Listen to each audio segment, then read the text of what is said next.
Welcome to the President's Community Lecture Series.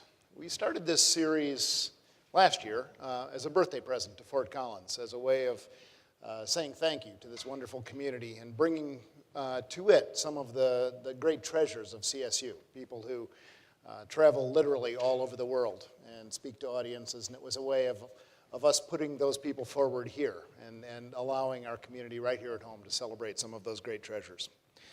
Tonight is a special community lecture for me. I have the privilege of introducing someone who has been a colleague of mine for more than 20 years, someone who has done great things for Colorado State University, and someone who I consider to be a close personal friend.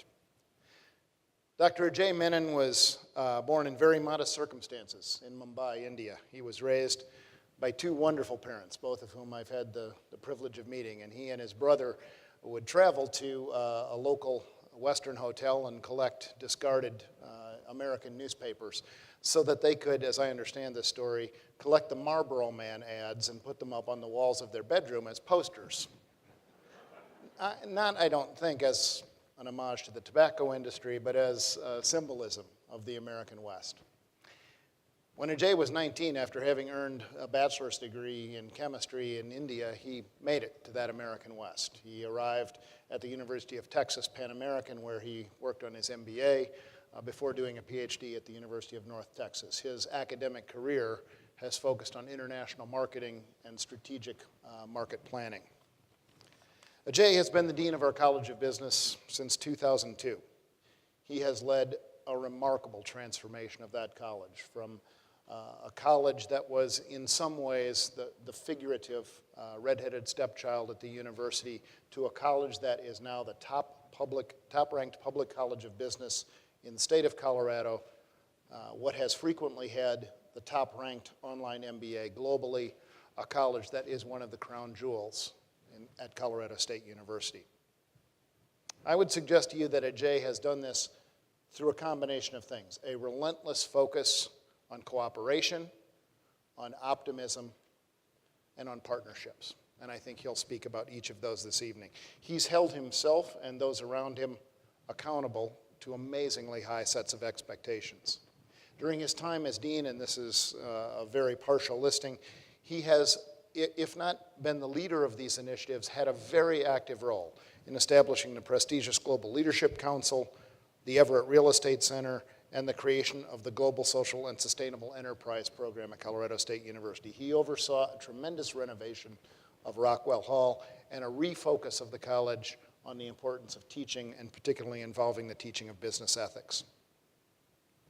Ajay and I have been through a lot together. I tapped him to serve as the executive dean when I was the provost and executive vice president. He and I have been collectively called to the woodshed together a couple of times for things where we might have thought that forgiveness was more important than permission. And as president, I would tell anyone here from the university that's a really bad idea. But at the time, it seemed like a really smart thing for both of us to do. Actually, I hope we've learned good things from both those lessons. And yet, I would tell you that in addition to those things, Ajay was tapped by Governor John Hickenlooper from 2011 to 2013 to serve as our state's first chief innovation officer. With all of these successes, and with a wonderful family, he and his wife, Christina, have two wonderful children.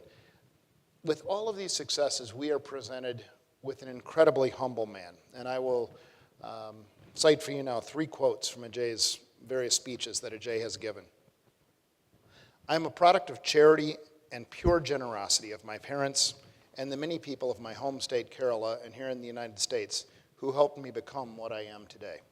I think you'll find that quote to be prototypical Ajay Menon, always crediting others for things that he has played key roles in. Second quote, "I am a work in progress and not a success story." I think in that you will find Ajay's relentless commitment to improvement. Third quote, and this was in the context of advice to young people and future generations. "Be curious. Read anything you can get along your way. What ultimately matters in your journey is whether or not you are concerned about others." In that, I think you will find reflected virtually everything that Ajay Menon has done. And I think you'll see that captured in the video we're about to see.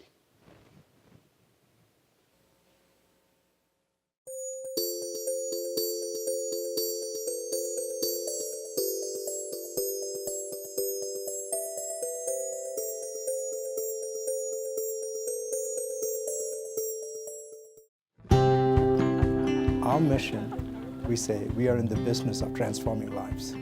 He is so inspiring, and at the same time, he really allows us to take on the reins and really empower ourselves and each other to make the most out of our year. We have a supply chain. I wanted to bring this whole notion that business can make a difference. Business or private enterprise is the solution to the human challenges of our times as a core for our business program, our business curriculum. There weren't business school programs that really taught students about starting businesses in disadvantaged markets with products for the poor. A book at that time that had recently come out was called Fortune at the Bottom of the Pyramid, and so those conversations turned into an invitation from Ajay to look into what it would look like to have a program like that at CSU, and that grew into the Global Social and Sustainable Enterprise program. 2.1 million women and children are trafficked in the global scale every year. The leading cause of miscarriages among women in developing countries come from inhaling smoke, from cooking with no proper indoor ventilation. Business has a solution to that. And if we can have social entrepreneurs pursuing careers and opportunities to solve those human challenges of our times, then business has a conscience, and we solve that. He's very good at bringing people together to reach consensus. If you present him with a problem, he'll say, okay, we need expertise from here, and expertise from here, and expertise from here, and he knows the people to go to get that expertise, and he has the ability to bring them together to bring resolution to the problem. So when people say, oh, this world is filled with trouble and world is filled with all these problems, I look at my kids, my students, and I say, yes, but these people are up to the challenge. They can do it. Success is measured by the impact you'll have on the community around you. And as I recall, the placements of graduating students at the business school is over 90%, which is phenomenal. Maybe that's the thing that AJ and all of us should be the proudest of all these students getting placement right out of college. Unheard of. It is my hope that Dean Menon will be remembered as a leader who allowed all kinds of talented people, partners, businesses, government officials, students, faculty, and staff, to help contribute their ideas, their talents, and their skills to build a great College of Business at Colorado State University. Ladies and gentlemen, let me introduce to you a true CSU treasure, a great mind and an even greater heart, and a person I am proud to call my friend, Dean Ajay Menon.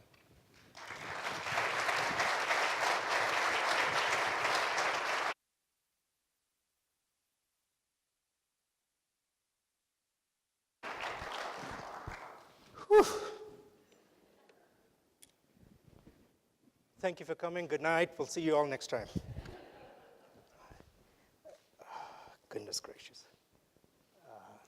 I don't know what you all paid whom to put that together. Sometimes you leave me speechless. And so, you know, it was a Christmas gathering. I thought I was doing a good thing, hosting a nice holiday gathering for the faculty and staff and friends of the college this past December. Matt Helmer walks over to me towards the end of the gathering, and I'm a happy man by then, and says, I have a request for you. I'd like you to go, and Tony Frank would like you to deliver the next presidential community lecture. I wasn't thinking. I said, of course, I'll do it. I'm not sure. This is So often my team will know this. You know, you first say yes, and then you try to figure out what the heck did I say yes to, right? And then we'll go figure out how to do it. So I said yes. And then I was told you should talk about innovation. I said, oh, maybe I can do that. And then I started reflecting on this. Then I realized, at that point at least, oh, this is a setup. Tony set me up. And I think I'll come up here. And so this was my title, Imagining Innovation, Improving Cities and Communities. I do believe innovation can be and is the solution to a lot of the human challenges of our times, and that cities and communities, big and large, big and small, large and small, can find solutions through innovative minds. So I said, I can do this. Then I went back and said, who were the speakers prior to me? I've got to learn. And I find out. Steve Withrow, Mr. Cancer, the guy who potentially could be curing cancer one of these days. And I'm saying, wow. Then there's Diana Wall. My goodness, there is an entire valley named after her in Antarctica. Okay. And then there's Lori Peak. Her entire work is around disaster recovery and helping children save and come through. Now I'm going, if this isn't a setup, I don't know. And then the last speaker, Mr. Suave, Bryan, Willson, saving lives around the globe with his cook stove projects and energy research and everything. And I go, wow, how am I going to do this, right? So I said, I'm going to show Tony. But then I realized, nah, let's not think the worst. It probably might be a recognition, and clearly after this presentation and these kind words, which is totally undeserving, then the story is no longer about me. The story is about this college. The story that you all heard and what people reflect upon is about these people and many, many more. These are the individuals who day in and day out toil and do, and there are many more. We couldn't fit everything in one slide, but I just did want to recognize this isn't a story about Ajay Menon. This journey, this university, this college has done what it has done because of these folks. So let me do justice to them, sharing with you some thoughts on innovation. So it'll be good to understand how I was shaped. And Tony will get this. Clearly, the flag of the East India Company, and those who know me know that I wouldn't miss a chance to rail against the British. I'm Indian, come on. You know, we've longed to do this, and I have an audience who might listen, right? Well, let me just say something. The British were phenomenal for India. Okay? They put together an educational system. They put together an infrastructure that brought trade in. They did that. And I'm reserving the last one because I don't believe my dear friend Ian Orme is here, because all of this slide is for Ian, a guy who grew up inside of London, in the suburbs of London. That's Ian on one side and me on the other side. And if Ian might be watching, who knows. Ian and I just can't get a reaction out of him. I thought he might be. My point being is, because of the British and the British education, and the fact that we learned in English from kindergarten through high school, people like me dream in English. I think in English. And all of you who are native cannot relate to it. It is such a powerful tool when you live in a country like this. When your craft is to teach and to inspire others. They gave me the greatest gift. So all of this, for at least one evening, for this one moment, I'll stop kidding them about their time for about 300 years in India. But the other influence on my thinking were the Jesuits. The Jesuits came to India, set up schools in places like mine, so that kids from families like mine could have an education. Okay? So I must talk about them briefly at least, whereby these are the fathers who came in and shaped young boys in India. It was tough, but they gave us a heart. They told us that loyalty through service. That's how you demonstrate loyalty. And I say all of this because between the British and the Jesuits, they made us think globally. Your place on earth, around the globe. How do you relate to that? And be always conscious of those around you as a distant land as well. So I want to begin this presentation today by talking about some of the big social shifts taking place in our history. We are in a situation at this point in time when you're seeing an aging of the population. The population, the people beyond the ages of 65 and above, around the globe, is increasing as you compare between 2000 and 2050. Okay. The United States is going to see 20% of its population be over the age of 65.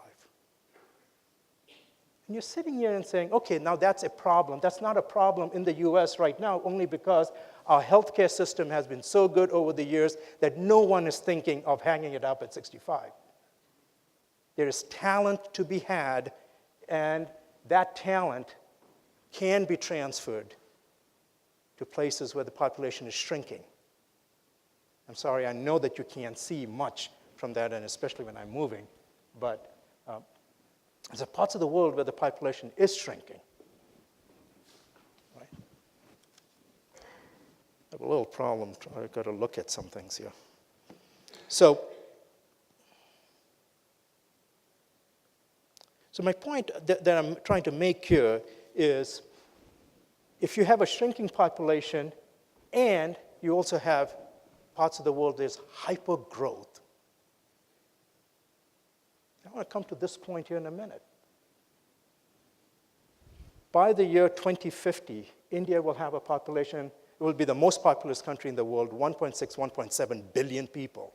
China will have 1.3 billion people. A world population of 9 billion people. So if you're thinking about what the world around you is going to look like, you're going to quickly start saying, how are we going to now manage healthcare?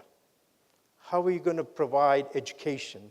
How are you going to provide water, healthcare, all the urban and rural services that we have? And if we don't, what are some of the issues and consequences for us? Okay. Coming to that here in a minute. And look at where the population hypergrowth is taking place, the bottom half of that slide. Okay. Because when you start looking at the economic growth around the globe, the top 10 economies in the year 1820, India and China accounted for nearly 50% of the world trade back in the 1800s, right? Then in the 1900s, you saw India was not even in the picture, China with about 3%, Mexico about 1.6%, the US at about 30%. This is your G10, G9, G7 countries that we're talking about. Year 2010, that changed. China started moving back up, right? But look at what's going to happen by the year 2050. By the year 2050, China will have, between China and India, you'll have nearly 50% of the world's GDP. Interestingly, in 2010, the top 10 economies accounted for 60% of the world's GDP. By the year 2050, the top 10 economies will account for 92% of the world's GDP.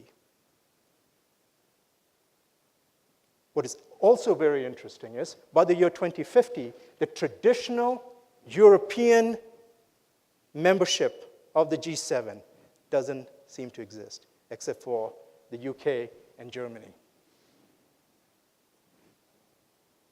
It's a shifting taking place. Right? And so if I go back to two pieces of the slides that you just saw and go, economic developments taking place in these 10 countries that we just talked about in the year 2050, and take a look at where the population growth is.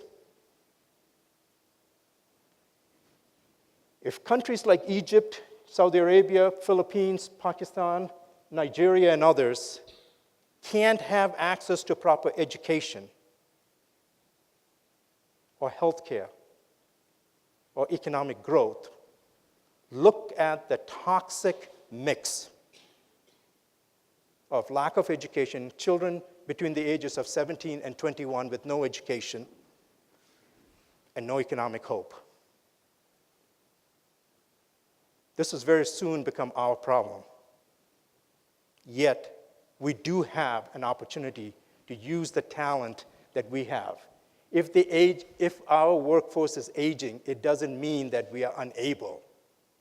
Technology can help. You don't have to leave Fort Collins, Colorado, to basically help the people of Yemen or Ethiopia or Nigeria or elsewhere. Technology could be the equalizer. I'll talk to you about that here in a minute.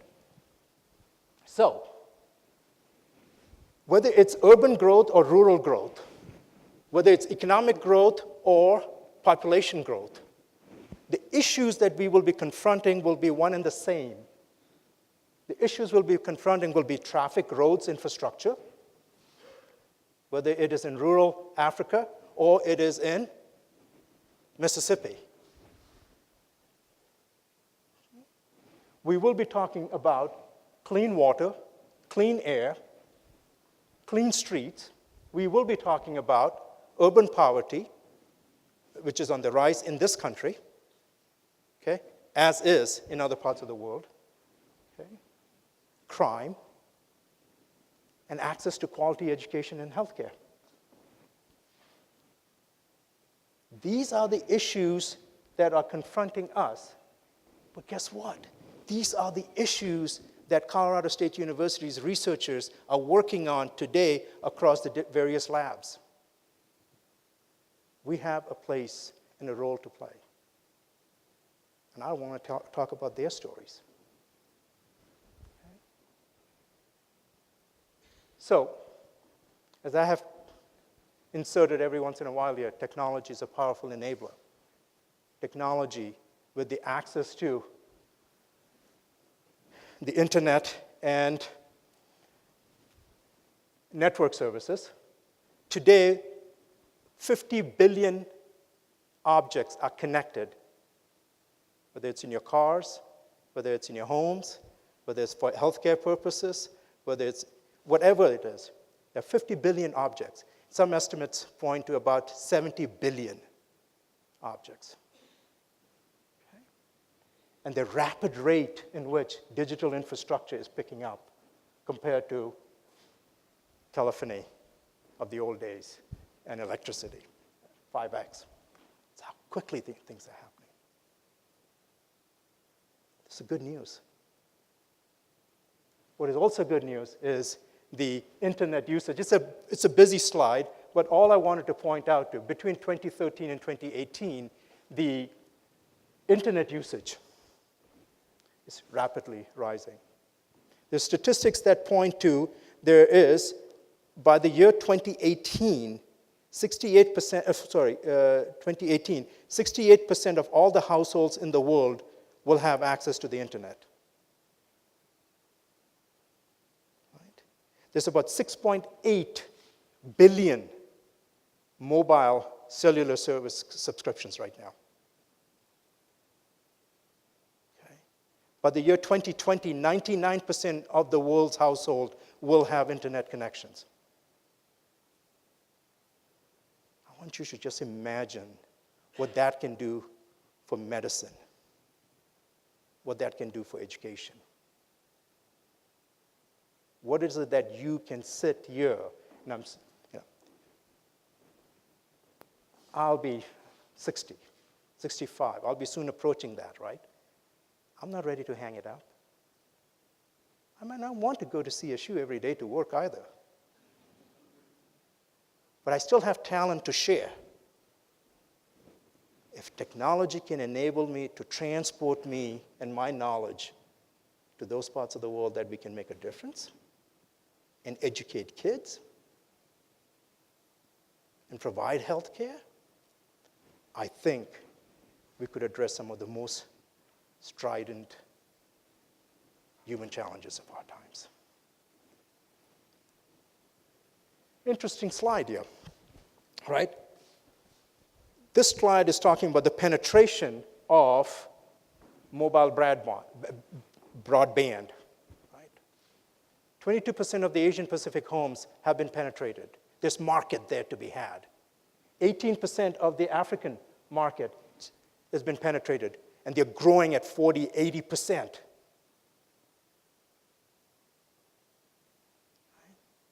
If infrastructure development is taking place in these parts of the world, let's look at some opportunities that we might do. What is this network connectivity and internet access doing? Right? It's no surprise that I have notes. I might as well not hide it. Right? But people. It used to be Facebook. It's no longer Facebook. It's Snapchat. Most of us are looking and say, what is Snapchat? Just turn around and those young men and women back there will tell you, right? 1.2 billion messages per day on Snapchat. Facebook used to be we would have small messages, a few messages to a lot of people. Snapchat is about sending a whole bunch of messages to a few groups of people who subscribe. It's a 2-year-old company, right? Something called WhatsApp, or WhatsApp, however you guys say it, right? 400 million active users. It's a 4-year-old company, largely overseas. 50 billion messages per day on WhatsApp. The tools that these folks use. Right? We don't hail a cab anymore in big cities. We call it Uber. Right? We don't call a hotel to book rooms anymore. It's Airbnb. This past year, 6 million reservations on Airbnb. Okay, we are changing our lifestyles too. When was the last time we used a yellow page? It's Yelp. Right? I'm trying to get to the points of how apps, internet, and others are shaping our lives, developing countries' lives. So people connect differently, number one. Okay. Second, the cost of, let's say, sequencing a genome has dropped to about $1,000 per genome and can be done in 24 hours. Can you imagine the impact of that on medical science and what's happening, and how that data can be used, and what kinds of diseases and sicknesses can be solved? And I'll come to that again here in a minute. Right? Things that are connected, I just talked about that. Right? And then Fitbit and Jawbone.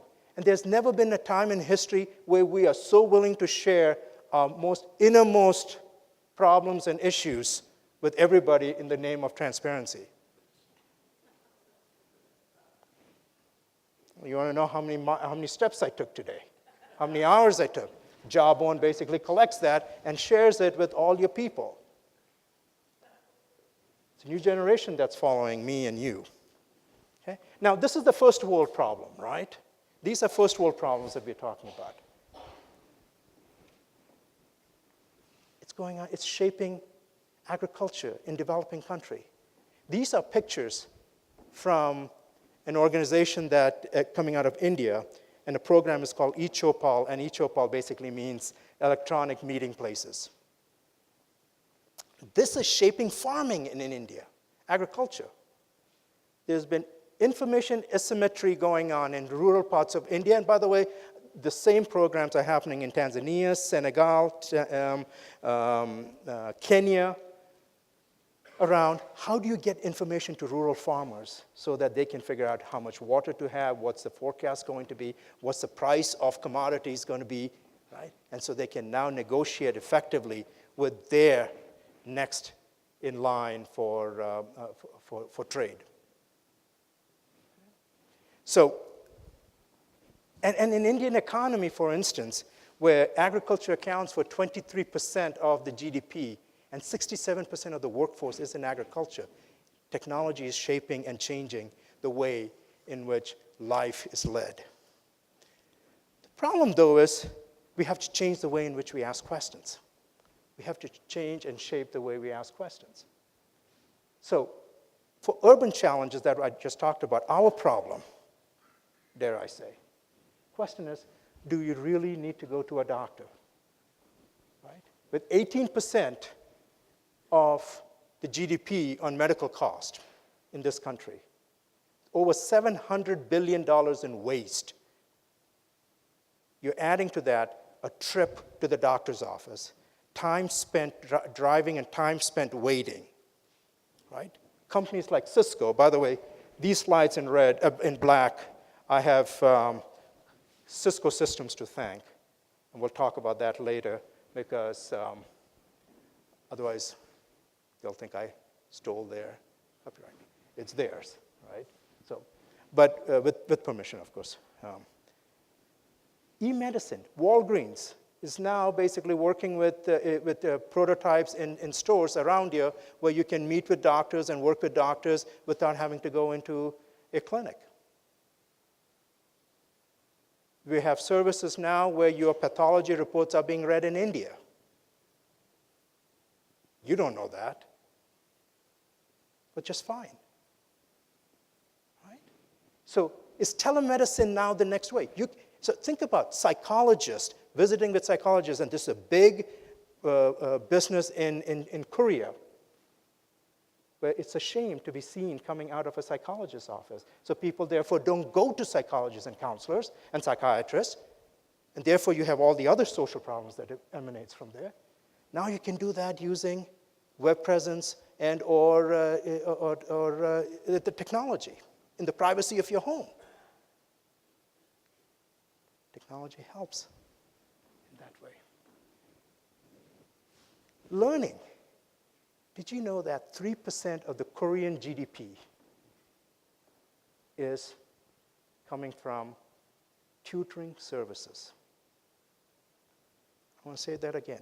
3% of Korea's GDP comes from tutoring services. What are tutoring services?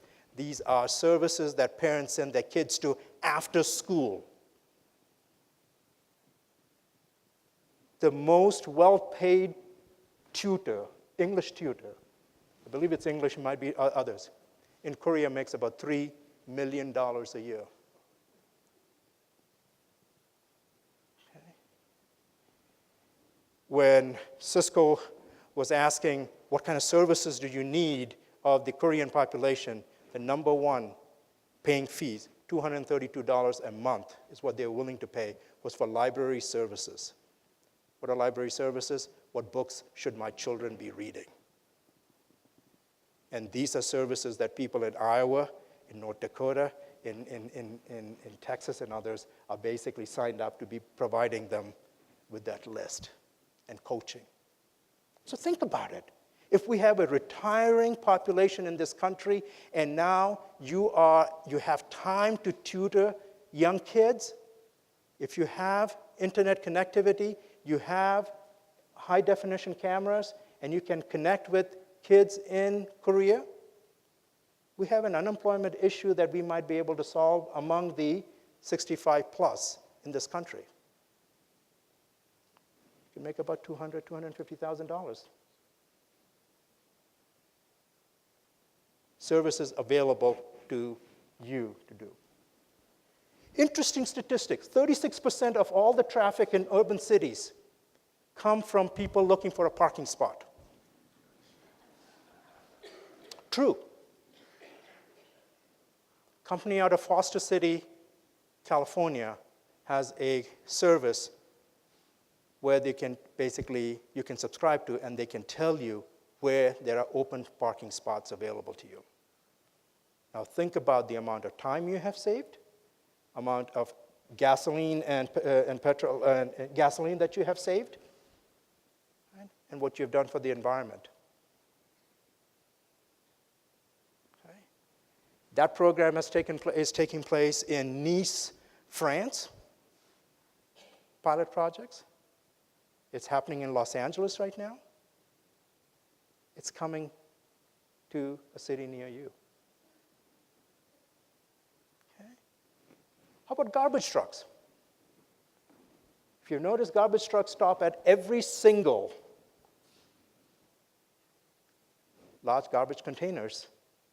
But if you had sensors that can talk to the truck and tell them that it's not heavy enough, it's not full, the volume is this, you don't have to stop at every single garbage truck. Barcelona has this program going on right now. The point I'm trying to make is, as we grow and as we need services, we also need to think about what are we doing to the environment, how are we doing the fuel efficiency issues, right? And how can we be more effective and efficient in what we do. I'm so embarrassed.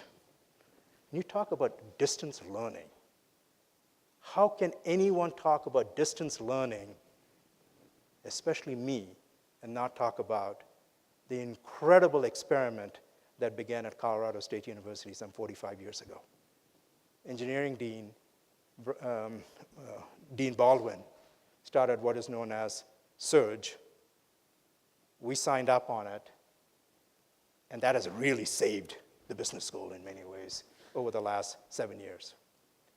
We have a distance MBA program that is delivered to students in 32 different countries, all 50 states, and a large chunk of those students are in Fort Collins because of their travel schedule. How is education being transferred to learners in a manner that they need it when they need it? And what do I mean by having saved us? Of course, I couldn't be an employee of Colorado State University and not talk about the funding for higher education. When the funding for higher education has dropped to the level it has dropped, we have to be innovative and entrepreneurial to figure out how we take care of all those kids from Colorado who would like to have an education at a great institution like ours. So what did we do? We basically said we had a small program, entrepreneurial program, called the Distance MBA program. I believe in 2002, 2003 maybe, we had about 100 students bringing in about $700-some thousand. We decided to invest in it, invest in the technology, thanks to the university, but dare I say, a whole bunch from the good souls who worked with me in the business school toiled on it, and today, as you saw, we have 32 different countries, students in 32 different countries, nearly 1,200 students globally, and we bring in about $9 to $10 million in revenue that saves, that allows us to provide quality education for the undergraduate students. The point I'm trying to make is entrepreneurial thinking, innovative thinking can help us. All I do is tell their story, what you see. And finally, virtual city hall. Think about it. Why go to LaPorte and Mountain to get a marriage license or to renew anything that you want? Why not have kiosks at every mall, every corner that has basically high-definition cameras and scanners, and you walk in there and you take care of your business that you need to get to go? No weight, no nothing. It can be done. Fort Collins is capable of doing it. And I know there are some individuals from the city here. That's an idea, no charge. But you know what? Urban challenges of our times, important to make us feel comfortable. But our legacy as individuals will be determined not by that, but how we choose to address the human challenges of our times. Generations after generations will remember us for having done something or nothing in the face of 2.1 million women and children trafficked annually every year. Might I just stand on my soapbox for a minute and say, no mother would ever put a child up for that trade had it not been for lack of economic hope. Today being March 4th, 30%, that is 1 in 3, right? Okay. 1 in 3 of all the children born today will be born into homes with no clean water. Okay.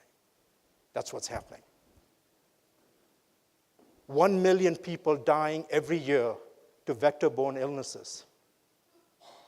Accounts for about 17% of all the infectious diseases that you have. Okay. Preventable. We talk about the last speaker in this series was Bryan, Willson, who has given his life to saving millions of lives in the name of clean and safe households. The leading cause of miscarriages among women in underdeveloped countries being from inhaling smoke from cooking, and inhaling smoke from cooking in spaces that are not ventilated properly. It is the leading cause of death among children under the age of 6 months from fire, from open flames.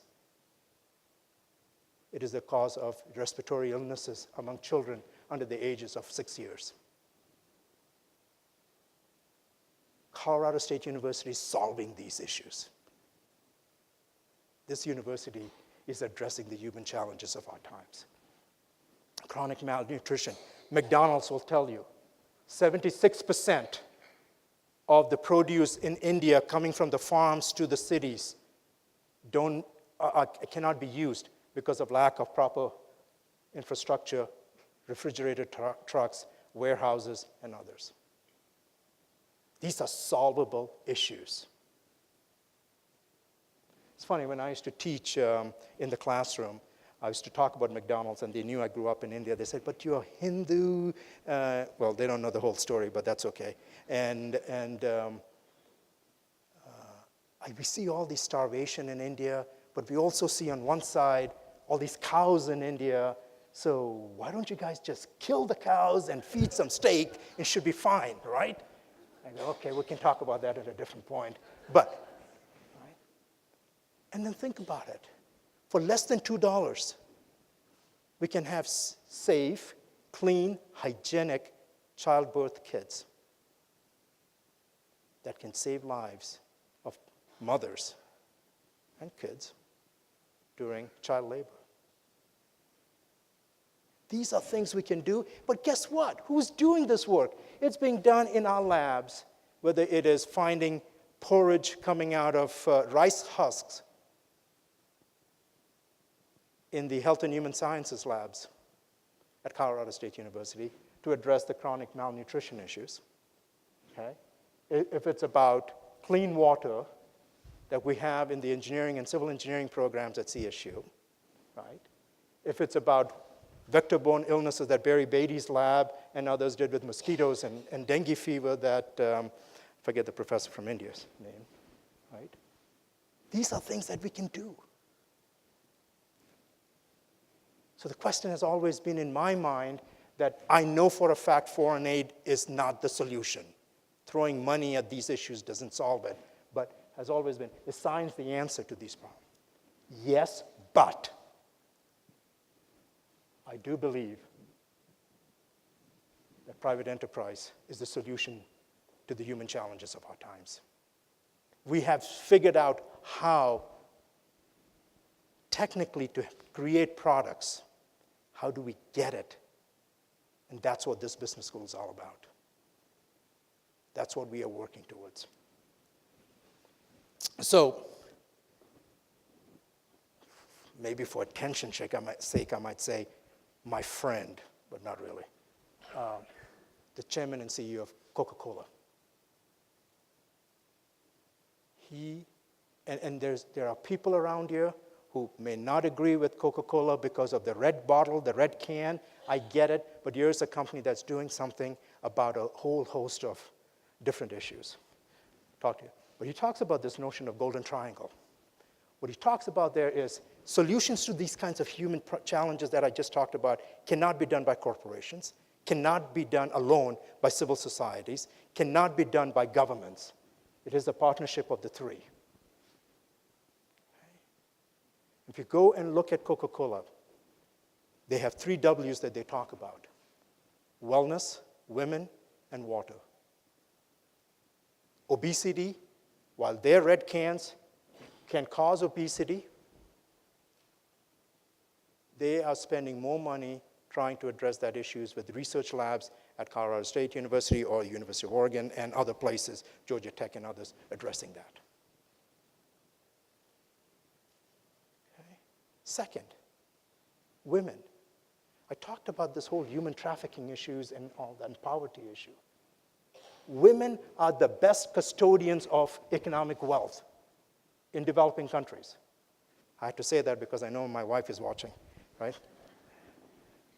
My point being, they have a goal of 5 million women entrepreneurs by the year 2020. They have so far brought together 546,000 women entrepreneurs through their resources. Okay. Colorado State University has a role to play in that. Okay. Finally, on water neutrality. When 8 liters of water used to be used to create 1 liter of Coca-Cola, now it's working towards about, I think they're about 34% of that goal. That means 3.4 liters of water to create 1 liter of Coke. They're working towards water neutrality. And our students in the business school are working with them on sustainability issues.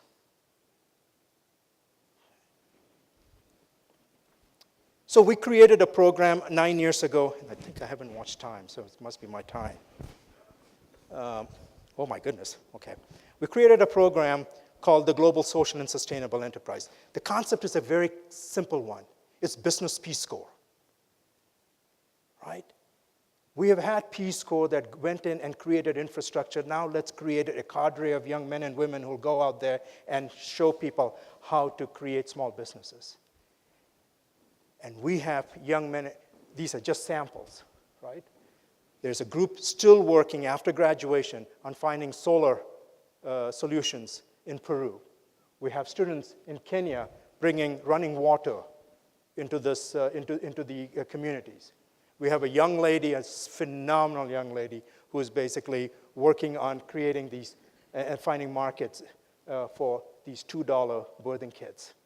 These are all business school students who we are celebrating, right?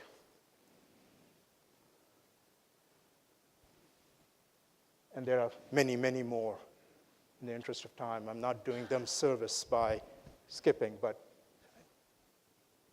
that's the core of business. Private enterprise is the solution to the human challenges of our time. Can I have 2 minutes? I want to play a video. This is not intended to be a Coca-Cola infomercial, but here is the power of technology trying to bring people together. And in 2 countries, India and Pakistan. The relationship between India and Pakistan is one that has seen a lot of lows. It's stressful, it's tense. It seems it's not improving and it's getting worse. It's only been 60 years that we have been apart. Before that, we were living harmoniously together. I think all the strife would go away if you took away the barbed wires in the middle of the two countries. It saddens me that we have this neighbor that we can't even go visit. They have this perception which they've been ingrained in their heads that that's the bad guy. But when they actually meet them, they realize, you know what, he's just like me. Mainly because there's no communication. They're near us, but we have no access to them. And it's sad, because together I think we would do wonders.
Creating an environment where young people can exchange ideas, thoughts, gestures, and take away that communication gap that exists.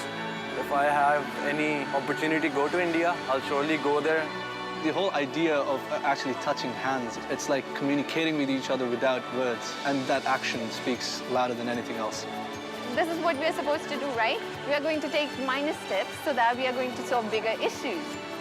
It is more about, how similar we are as opposed to how different we are. Togetherness, humanity, this is what we want. More and more exchange.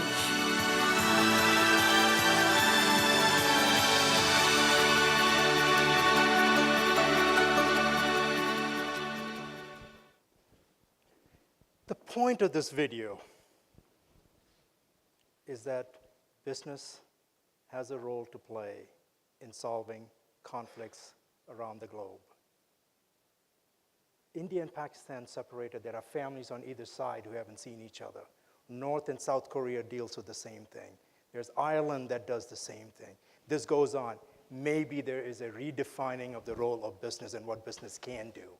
I'm here to tell you that business has the power to transform lives. And that's the purpose of what we do in the business school. The state of business as a result of this, as Tony so eloquently and kindly shared, we have done well. If 90 to 92% of our students can get jobs in the first 90 days of graduation, our job's done. We've taken care of the trust of the citizens of Colorado. But when our kids will go out and change the world through the projects that you just saw, then bravo to them. They are making a difference. And so that is the state of innovation.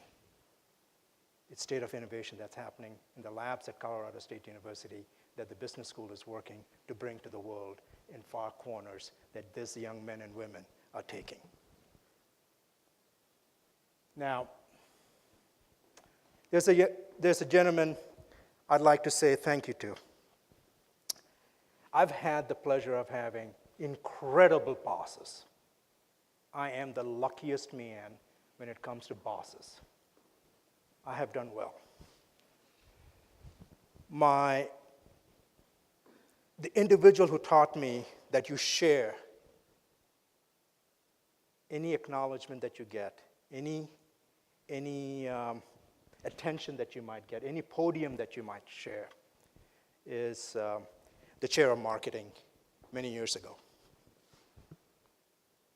Tom Ingram. Tom, you're here, I know that. Did you walk away? Tom Ingram has been a great mentor who showed me what leadership is all about.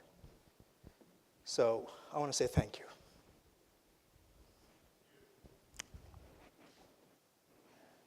There are members of the College of Business here whose story I just said. I'd love for them to stand. Past and present, you're there. I know. With the members of the College of Business, faculty and staff, please stand.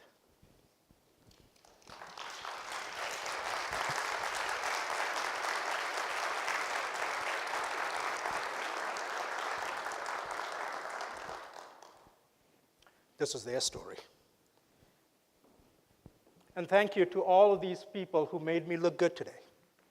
Now, you may have a different judgment of that, but I think it went okay. And the last name, with a similar last name there, the last person is my brother.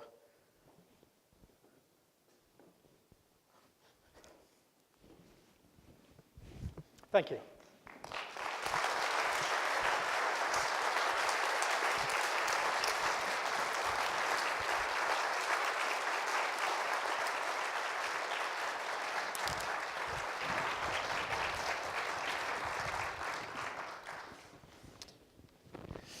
So we traditionally have Q&A at these, and there are microphones, I believe, at the sides of the room. If you have a question, if you'll raise your hand, they'll bring microphones to you. While you're thinking about questions and we're getting microphones to you, I'll start with the first one. Think back. You're in India. You're considering what the future holds. You're thinking about what America's like. The Marlboro Man images. Describe what that expectation was like and what America has been like for you and what lessons you might pass on to us out of that. Wow. Be complete. It's been 32 years since I've been in this country. This is home. So every time you think about America, you think about those folks in the 1800s who made the journey. And rugged terrain, right? They weathered storms. They weathered rough seas. They had to be resilient people. They had to be individuals who came, settled. There were no farms, so they had to cut down forests and create the first farms in this country on the east side. And when those farms got too much for the migrants that were coming in, they kept moving west. They ate, they wore things that they caught, grew, or stitched together. There was a family bond that kept them together. There's a sense of family, there's a sense of community, there's a self-reliance. And so when you think about America, and I'll be honest, I wasn't thinking this clearly, well, I'm not thinking all that clearly today, but I wasn't thinking that this clearly in these concrete ways back when I was 19 years old or 15 years old or whatever. It's an egalitarian society where meritocracy works. My last name would not open too many doors in India. People could care less about my last name in this country. Hard work, merit, pays in this country. Okay? So that's one. Second, there is this sense of self-reliance, industriousness. There is this sense that entrepreneurial spirit, individualistic, that the Marlboro Man embodied for us. There is a sense that you take care of your own, your community, civic society, things of that nature. Okay. That's part of America. And there's a deep spirituality. That's what bind everybody. So if you look at America, those were kind of the qualities of the American culture. And so therefore, you get pulled to that. You're not held back because you belong to A, B, or C. So that's the richness of the Marlboro Man and the richness of America in some ways. Questions? Don't feel compelled because I know I stand between you and some good hors d'oeuvres out there. This is the first time we've had a two-level community lecture series, so I have to remember to look up at the level as well. Here's a question. As some people in the room may know, you unfortunately will be leaving us as the Dean of the College of Business. What would be your number one advice for your successor, especially in regards to innovation, to keeping up at the same high level as it has been the past years under your leadership? And you won't mistake this comment to mean I'm being flippant or anything. I'm in no place to give advice to my predecessor because that would be the wrong thing to do. We will make an announcement tomorrow as to who the next dean of the business school will be. And this individual is incredibly talented, very resourceful. And the last thing this person would want is my shadow on their doorstep. That said, it is my hope, knowing the individual, that the commitment to students and their learning, and the fact that 1 in 5 of our children, or the kids who come to the business school, are the first in their families to go to college, and that they bring with them the hopes and dreams of their grandparents and the parents and others, is never forgotten. That is hopefully never lost. That said, you cannot expect the state of Colorado to be your source for funding higher education. So while I do believe they have an obligation, but that's not for the president sitting here, I can say that outside. I do believe entrepreneurial spirit, innovation, the way in which these students will learn, and the way in which the students learn in the future, it will not be the same in which you and I learned. So therefore, they expect content to be delivered in a manner that they are used to. But the struggle is going to be ensuring that our faculty are trained to deliver it in the fashion, because I wasn't trained to deliver content the way the young generation and the future generation would want. So there's a whole bunch of investments in innovation and teaching that needs to take place. There was another question in the front row here. Sorry, I can't see. I now recognize you sitting there. Here, let's wait for the microphone. It's right next to you there. Could a multidisciplinary study by the students with proper guidance look toward the future in funding government and services in Colorado, particularly health and education? I think that there is such talent within the university. A multidisciplinary study on the future of financing the necessary services would be ideal. It's a comment, so I'll just say I agree. Because if you're asking me to explore beyond that, it's, I'm not that intelligent, but I do think you're absolutely correct. We can solve any intractable problems with collaboration. Within any problem of the kind that you just talked about can be solved if we're willing to have a golden triangle sort of a model. If you believe in that, then you have to say yes, and I do. While I do believe that the business school is the superior school, but I do think there are some solutions elsewhere. How's that? I know my colleagues from the other colleges are, yeah, you know, I'm kidding. Let me try another one. Finishing your third term as a dean of the college. Very unusual to complete 3 incredibly successful terms. In the spirit, and the young man, I think, captured a part of this question. What are some of the things you're proudest of, and you've reflected on that? In the spirit of Lent, what do you wish you'd gotten done that you didn't? Oh, without a doubt, I wish I could have found someone to name the College of Business. That was a dream of mine that is left unfulfilled. And maybe some dreams need to be left unfulfilled, I guess. But what an incredible capstone to the 13 odd years, 14 years in the deanship, to say in the end, this is now the XYZ College of Business, and make sure that the XYZ is the correct XYZ. You don't take anybody's money. You make sure that the right person is attached to the college. So that's one that I would say. It might seem immodest that I would say I'm happy with a lot of what we did. How can I argue against 90 to 92% placement rate for our students? 100% is not going to happen. So Sushil is happy. Okay, he didn't say 100%, right? But I think 95, and we're approaching that. We have time to get there, right? I don't know.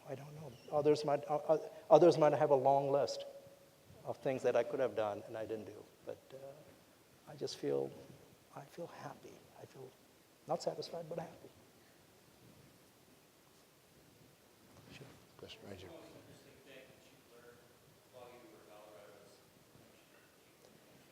Chief Information Officer of Colorado State, the state of Colorado. The incredible talent that comes to Colorado. Right? We have some statistics that almost 30 to 40% of our graduates come from out of state. But there are some statistics that we also have many more graduate degree holders. Right? Incredible migrant talent is what I'm saying. There's such retired management talent available for mentoring. We got to get there, get them. I might take a moment and talk about that. So we established something called the COIN, the Colorado Innovation Network. And the purpose of that was to convene great minds, great talents, so that they can be connected together through conversations. And you end up committing for the economic good or the social good of the state. So in doing that, what I found is these great entrepreneurs and innovators that's there, we were able to marry them with some great retired management talent. There is hope for retired people, I'm telling you, right? Their talent is available and to be taken, right? And the question then became the access to capital. I was surprised how coast-focused people were. Because we were not in the East or the West Coast, people tended to forget us. That's a big.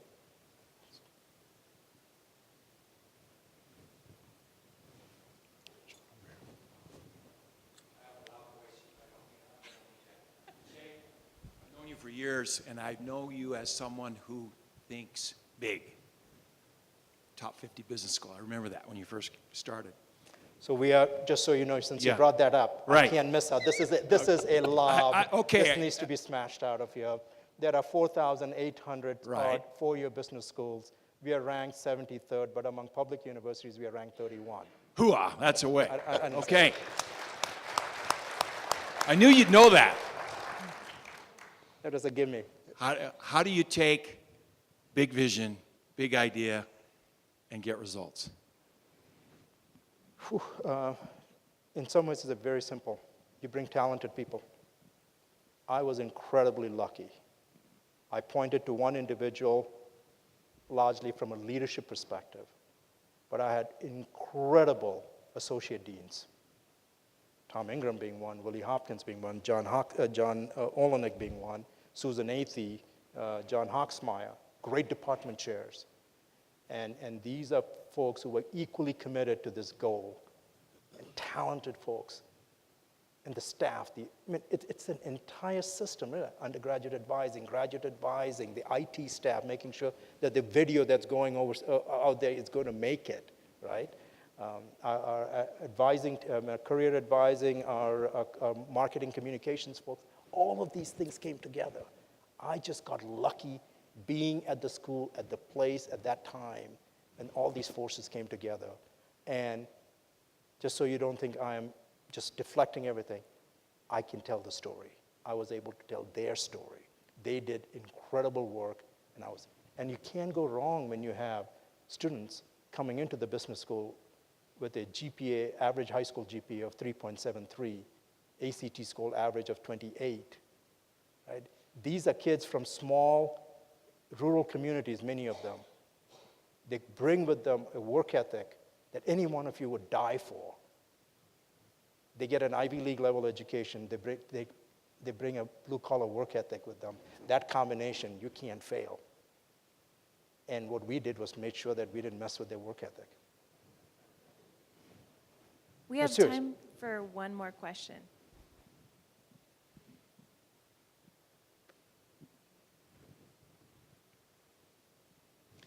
There we go. Oh boy. This is Ted Weston. Jay, one of the concerns, I guess, in thinking about your remarks today and as long as we have known each other, is I'm seeing young people who are so immersed in the Facebooks, the Twitters, they have little knowledge of American history, our background, how we got to where we are today. How do we get these young people thinking about and involved in some of the kind of issues you're putting up on the screen and talking to us about tonight? So Ted, you're right. You and I have known each other for a long time, and you and I have been very candid on so many different topics and issues, and we have the uncanny ability to agree to disagree and all of that, and I'm going to agree to disagree, and we're going to agree to disagree on this, because this generation, the millennial generation, unlike the one right before them, they are incredible. Their commitment to a social cause is unbelievable. It's just that that cause might not be the cause that you and I think is important. If you know, there is a characterization of this generation, and I know so many of them, that they are self-focused. They are into the Facebooks and things like that. You want to garner their interest, give them a cause that they can relate to, and they will go after it. Those 11 or so projects that we put up there, and there are many more of them, are the millennials who are saying, we need to have a higher purpose. We will take less money, but we need a cause. I would go work for a company, but I might not stay there if I don't see that this company has a conscience to do something. I didn't mean to be that blatant in my disagreement, but my point being, if you get to know these kids, these are the kids who are leading fight against hunger, from my vantage point. These are the kids who are basically on the Relay for Life for breast cancer. These are the kids who are spending time in junior achievement projects. These kids are engaged, and they want a cause, and we've got to give them the cause that gravitates towards their social, as opposed to the ones that, right? And the whole thing, and maybe I'm biased by looking at the incredible students that I've been blessed to have, right, and interact with. The point I'm trying, or the ones at CSU, the point I'm trying to make here is this. What we try to teach these kids is, and this might be the answer, you don't need to make a full 180 change to make a difference.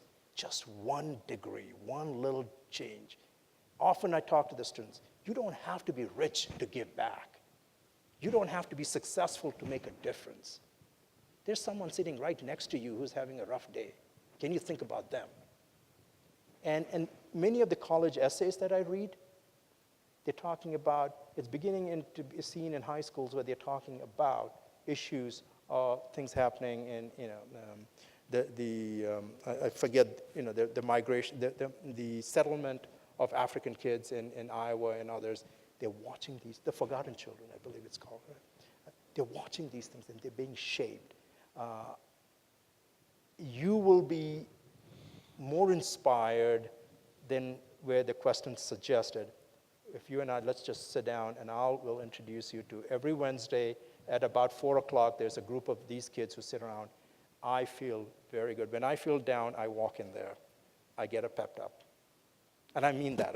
So that's not to say there aren't folks who are all the time with we and those are they're slowly becoming less. So on that note, to close things out, you've raised the issue of what motivates you. And I'm going to share a story that I don't think you and I have talked about with other people, but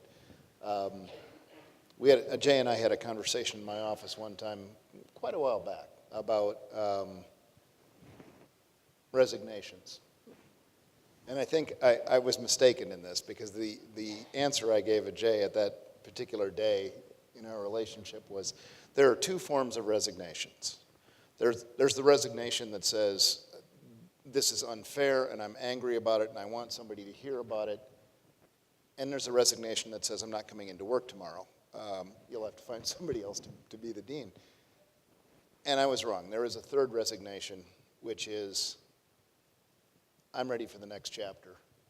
And I know I speak for everyone here and everyone at Colorado State when I say, I cannot wait to see what that next chapter for you is. And I'm so proud to be a part of it. Ladies and gentlemen, Ajay Menon. Thank you all.